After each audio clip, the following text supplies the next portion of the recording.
My first fears is we don't have any supply.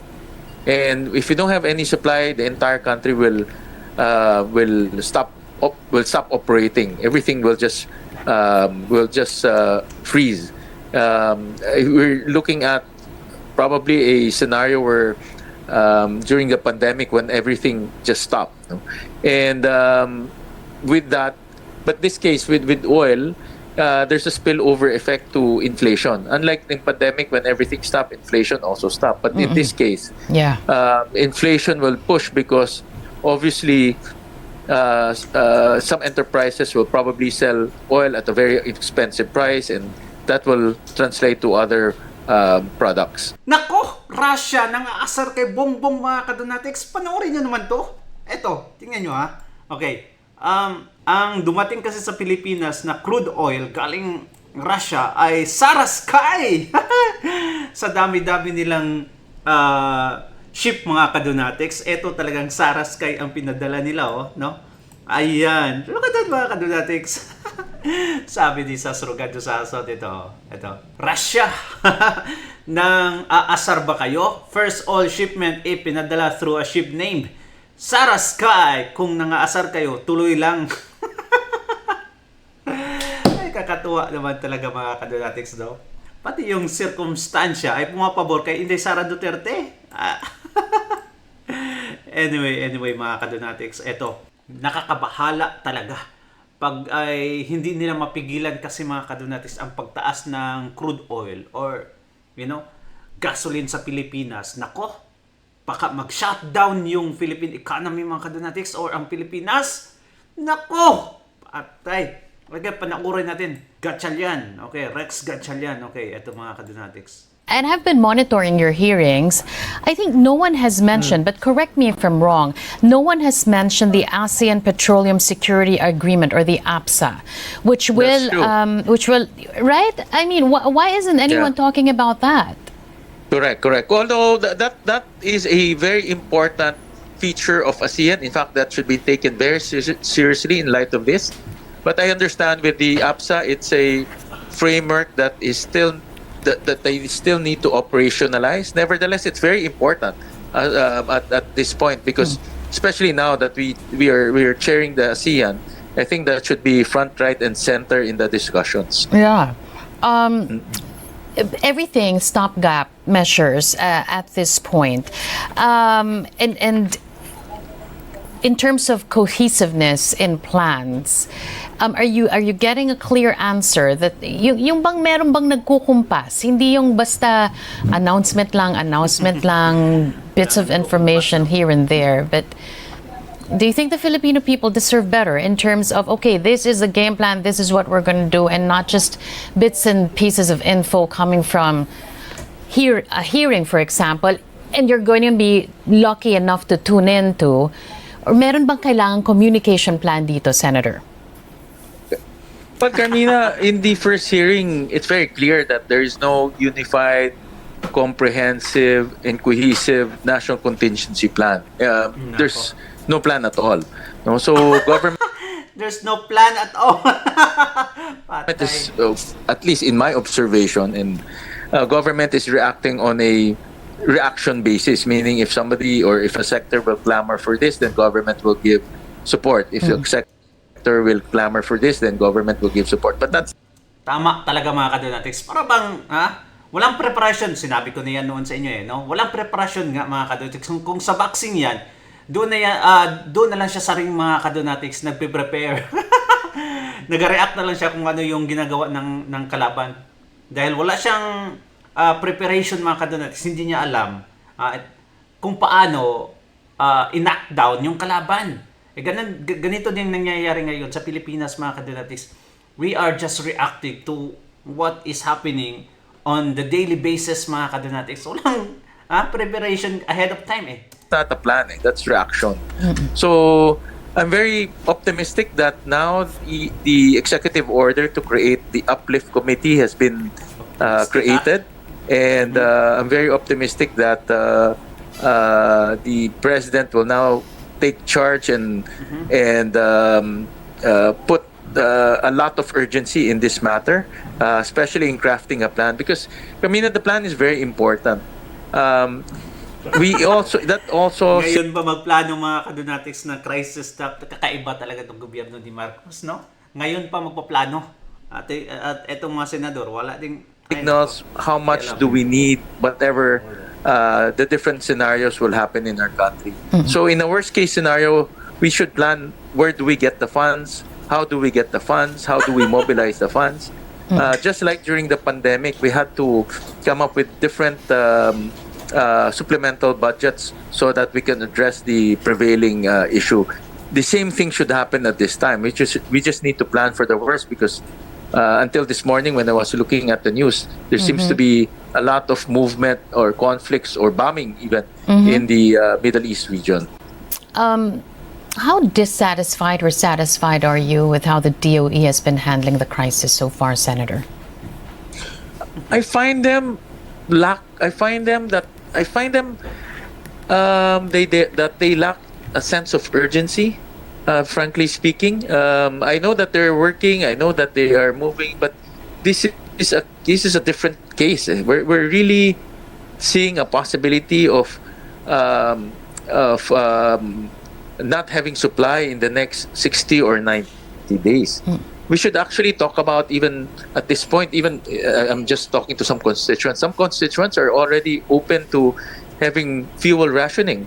And I support that, because we cannot ration when we hit the 30-day mark.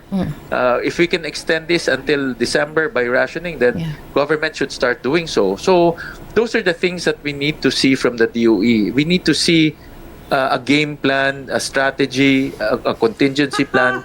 We cannot just act on a daily basis. We need to look ahead, because things are moving really fast. What are your worst fears, Senator?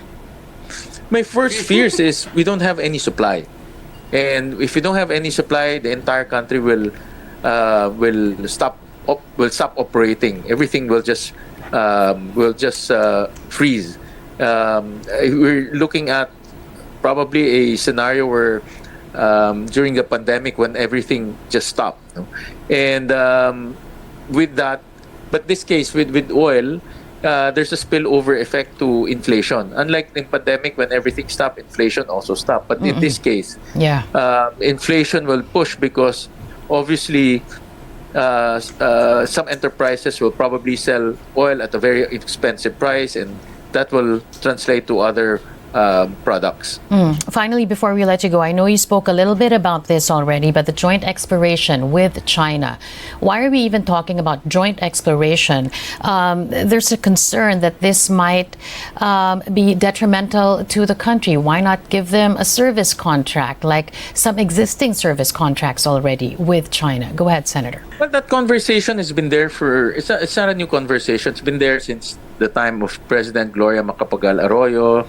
It was formalized during the time of President Duterte through a technical working group. So it's nothing new. So in my opinion, it's worth pursuing. It's worth looking at, but that's not going to solve our supply issue now. Exploration will take years before we discover anything, if ever we discover it. But the problem at hand right now is to look for supply, and to make sure that the supply on hand right now will extend until a very long time. Yeah, and I guess a word of caution, maybe, if you're talking about the joint oil exploration, do not make any, decisions right now when we are vulnerable. Baka po kumapit sa patalim eh. Yun din naman ang takot ng iba. Even if the conversation is going on for quite a while now, to make a decision now might be not so much a wise decision. What do you think about that, Senator? Well, in fairness to our governments, even during the Duterte administration, they really fought for our sovereignty and our rights. In fact, the technical working group, I was the chairman of the Energy Committee at that time. I knew that they were really seriously engaged in finding a solution for that joint exploration. But our negotiators, the Philippine side, were really strict in saying that the Philippine law should be followed. And that's why nothing happened. So I trust our negotiators. I know that they will defend our sovereignty and our sovereign rights.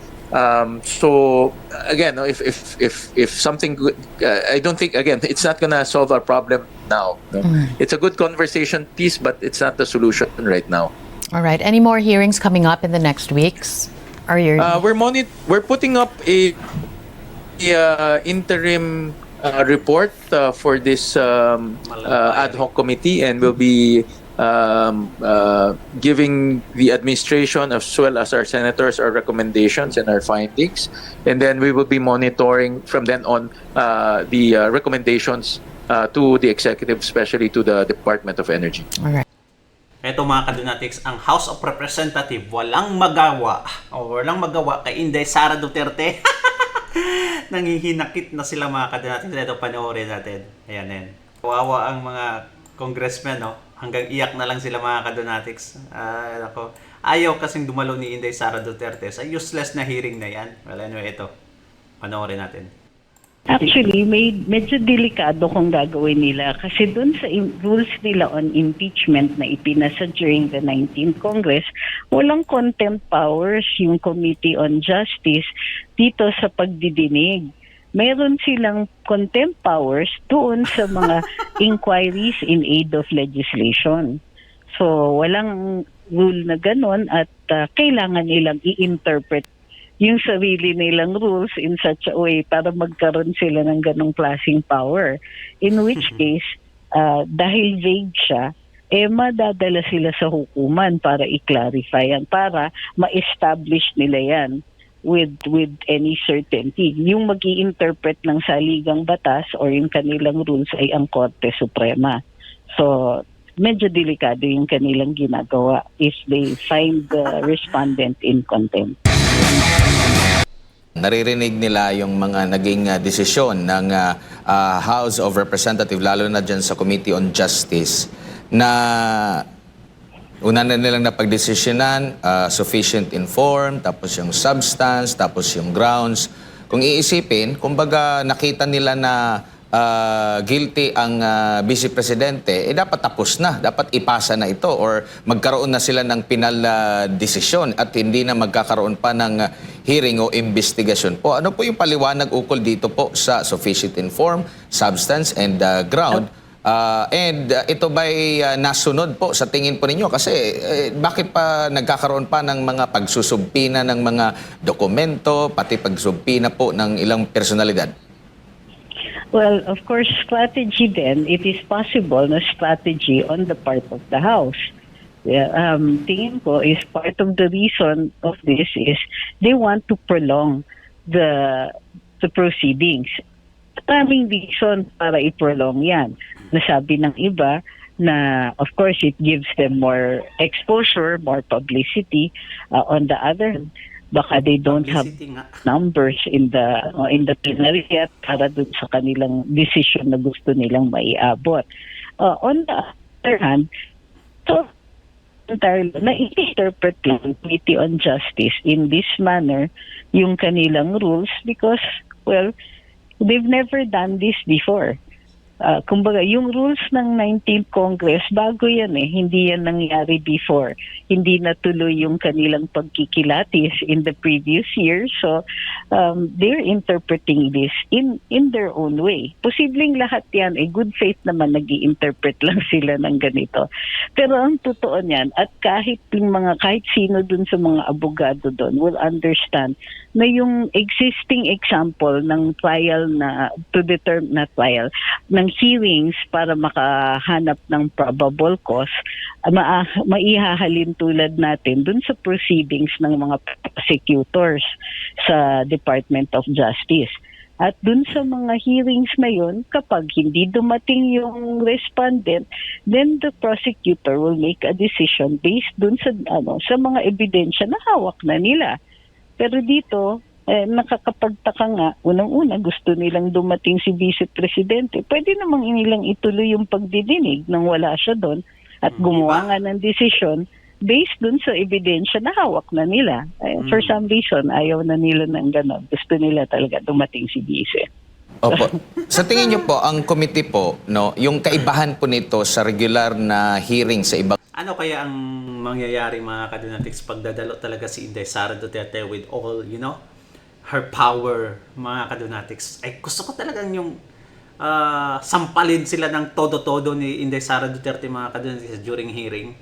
Ah, kasi noon, ayaw na kasi ni Inday Sara Duterte na dumalo. Last time dumalo siya, mga kadonatics, hindi naman siya pinagsalita. Ha? Ang sabi doon, okay, before ka magsalita, mag-take ng oath ka muna. Ayun, mga kadonatics, Inday Sara took an oath. Kita nyo naman yan nung previous hearing. Ngayon, pagkatapos nag-oath si Inday Sara Duterte, hindi na tinanong. Hindi na tinanong, mga kadonatics, like, what the heck am I doing here?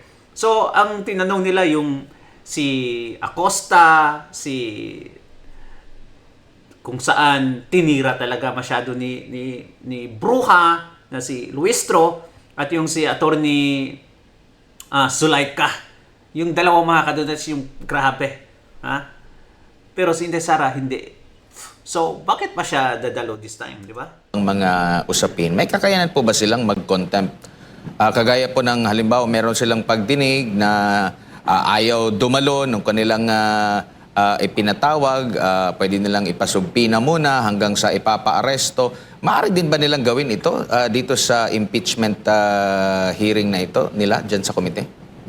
Actually, medyo delikado kung gagawin nila kasi dun sa rules nila on impeachment na ipinasa during the 19th Congress, walang contempt powers yung Committee on Justice dito sa pagdidinig. Meron silang contempt powers doon sa mga inquiries in aid of legislation. So, walang rule na ganon at kailangan nilang i-interpret yung sarili nilang rules in such a way para magkaroon sila ng ganong klaseng power. In which case, dahil vague siya, madadala sila sa hukuman para i-clarify yan, para ma-establish nila yan with any certainty. Yung mag-i-interpret ng saligang batas or yung kanilang rules ay ang Korte Suprema. So, medyo delikado yung kanilang ginagawa if they find the respondent in contempt.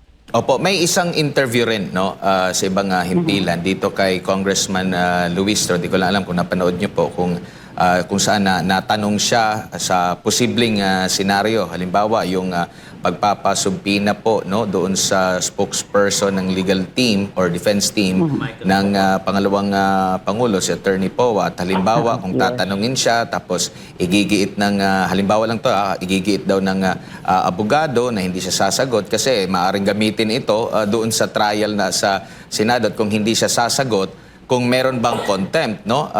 Hindi direktang sinabi, kumbaga parang isa-cite daw ng, sabi ni Congresswoman Luistro, isa-cite daw ng abogado kung bakit hindi niya sasagutin. Isa-cite niya kung ano yung grounds ng kanyang nagiging paliwanag at magdedepende daw sa mga miyembro daw ng komite. So hindi niya direktang sinabi na meron or wala. Nagdedepende pa rin ito. Itong ganitong klase po ng rules parang hindi po malinaw, attorney. Well, ganito. Si Attorney Poe summon bilang witness. Ang proceeding dati sa Committee on Good Governance kung saan itanong siya bilang undersecretary sa DepEd at spokesperson ni VP yung kanyang partisipasyon doon sa disbursement o paggastos ng confidential funds. So, meron na nilang transcript. Hindi ko pa rin nakikita kung pwede nilang tanungin. Gayun pa man, o sabihin na natin, clarificatory, iuupo nila si Attorney Poe. Meron ngayon problema dahil siya nga yung counsel, isa siya dun sa counsels ni VP. So, bilang counsel, pwede niya, hindi pwede siyang tanungin tungkol sa mga usapan nila ni VP o sa any matters na kino-cover ng attorney-client privileged communication. So, yun yung complication. Kaya nakikita natin na before that, ayaw nila sana o gusto nilang i-declare na patanggal si Atty. Poe kasama si Atty. Monsayak bilang mga counsels ni VP para hindi nila ma-claim na may attorney-client privilege. But it doesn't matter Kasi kung yung itatanong nila Attorney Poe ay tungkol doon sa mga pangyayari from before kung kailan abogado na siya ni VP at any Yes po, attorney. Nawawala-wala po kayo sa hello. sa linya. Okay po, go ahead po, attorney. So yun yung yun yung complication doon. Para sa akin, it's completely unnecessary na tawagin pa si Attorney Poe. Talagang masyadong malaki yung tinataya nila doon na it is possible na ma-review sila o madala sila doon sa Korte Suprema because it is too close, masyadong malapit doon sa sa possibility na mag-violate sila ng attorney-client privilege. So, pero sinabi naman ni Attorney Poe, pupunta naman siya. So, pwedeng gawin diba? naman ni Attorney Poe is pagka nag-testify siya, kung meron tanong tungkol dun sa privilege, pwede niyang i-claim, I'm sorry, I cannot divulge that because it is confidential given that it was under the privileged communication. Kung pag ganon at umayaw yung Kongreso, then the matter will be taken up to a higher court. Wala naman akong nakikitang danger dun sa ganon, except yun nga, ang real danger dito is baka ma-frustrate lang yung mga kongresista. Opo. Isa pa, attorney, ang punto rin ng defense team, doon sa sinasabing mini-trial, yun lang yata yung trial na hindi sila pwede makapag-cross-examine kung merong mga witness sila doon na pagtatanungin, hindi matanong ng depensa. Oo, well, kaya nga. Kasi nga, it amounts to a mini-trial na pagka ganon. So, ito yung complaint ng ng defense. Number one, ang role ng Committee on Justice is not really to examine witnesses, pero to simply ask for clarificatory questions. In-examine mo yung witness, you are testing the evidence. When you test the evidence, that's called a trial. Yung pag-issue din ng compulsory summons such as you sa Inalstecum, ito ay role isang judge. Na-establish na yan nung panahon ni Chief Justice Corona. Ang nag-issue ng mga subpoena ay yung Senate, hindi yung House. So, in this case, kumbaga, na-violate yung rights ng respondent dito to due process kasi pinapaharap siya sa isang trial na hindi po ng isang body that has no power to so. So, yun. Yung kumbaga, should be applied this. At yung dapat yung reasonable interpretation of the rules is simply mag-examine sila dun sa mga dokumento na hawak nila, and kung hindi nila if there is a discrepancy, they can ask, pero they cannot test. They cannot ask the respondent to provide evidence to provide evidence against herself or to be subjected to a testing. Ibig sabihin, hindi pwedeng i-test yung kanyang testimony, yung kanyang pagsasaksi within the Committee on Justice. So yung mga probing questions nila is better left to the Senate. Alright.